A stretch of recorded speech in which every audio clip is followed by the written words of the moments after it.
Okay, so welcome to Science on Monday. We are starting a new chapter, chapter 6, and it's going to be over talking about the fish of the ocean.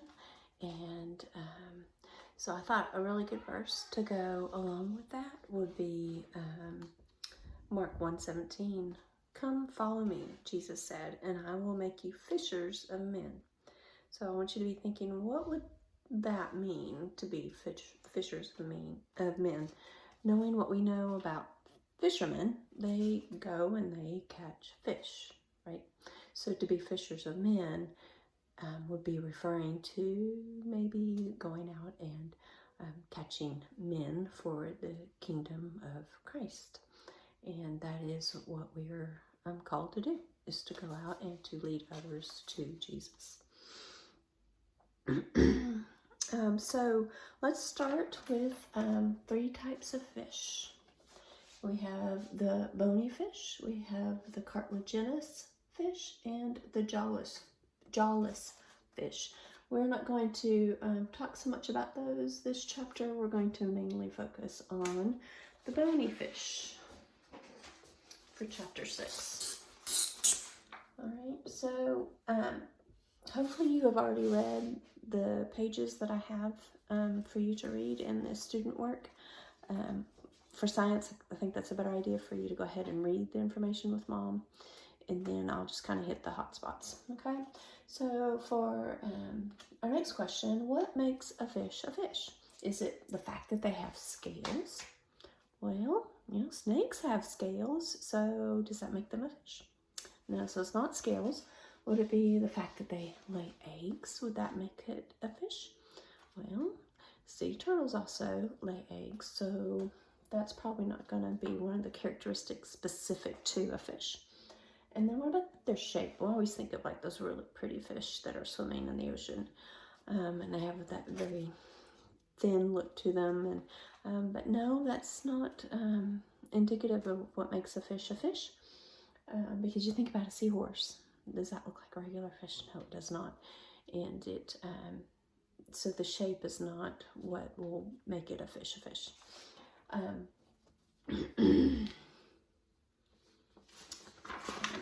on. So what does make a fish? First of all, they need to have fins for swimming. Okay, and so that does make a fish, the fact that it has fins. And the other thing is the fact that it uses gills to breathe.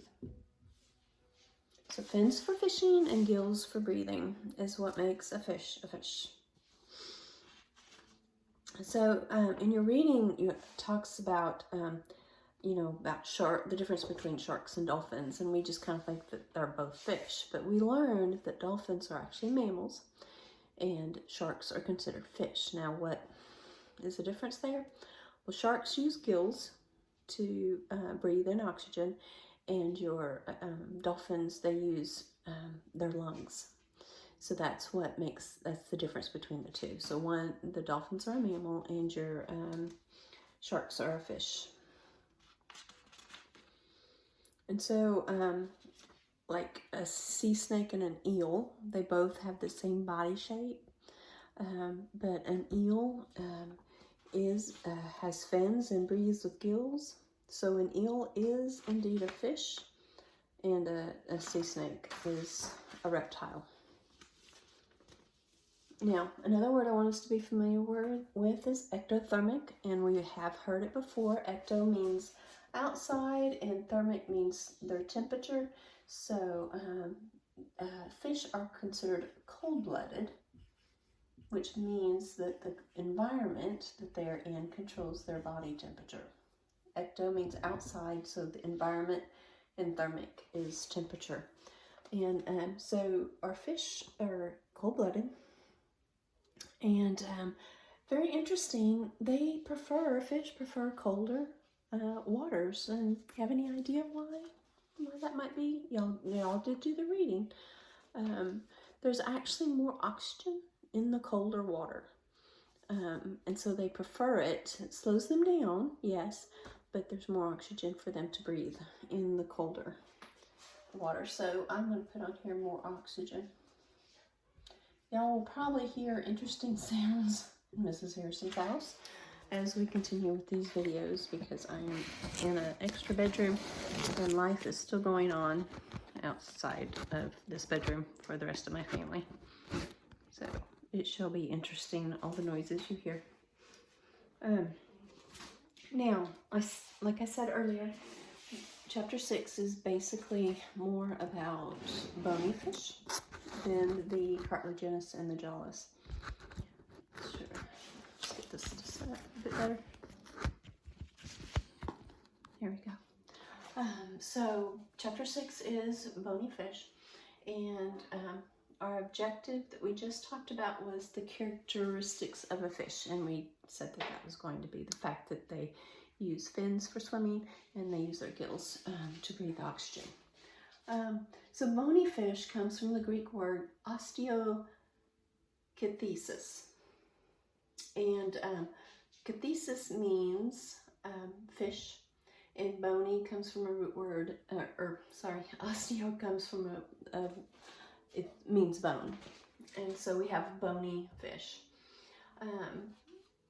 Now, our bony fish tend to have scales, and they also have a covering over their scales of slime. In your reading, do you remember why they have slime?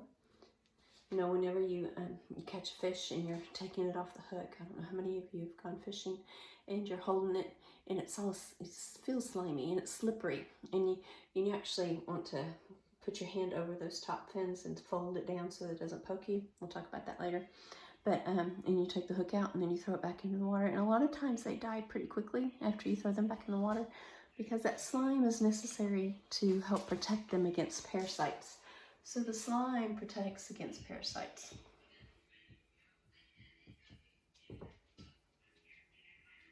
And they have the TV going on in the living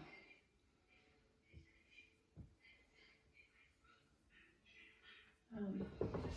So it protects against parasites. And you know, you can pause this video at any time, because I do want you writing down this information so that you can refer to it later.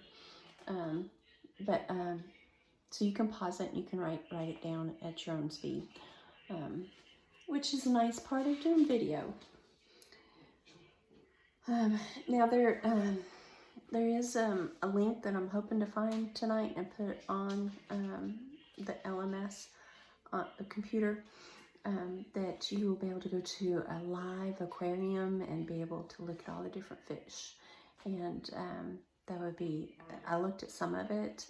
I just haven't figured out if I can get the link and embed it in the computer, but I will try that tonight. If not, give me a day or two and I will try to get it in there. Okay. So that's it for our little bit of reading that we should have done for today. The main thing is we need to know what makes a fish, and that is the gills and the fins for swimming. And why do they like the colder water? It's because there's more oxygen. Okay, so hopefully that takes care of science for today. And remember to write down this information for me on a piece of lined paper and put it behind science in your notebook. Thank you.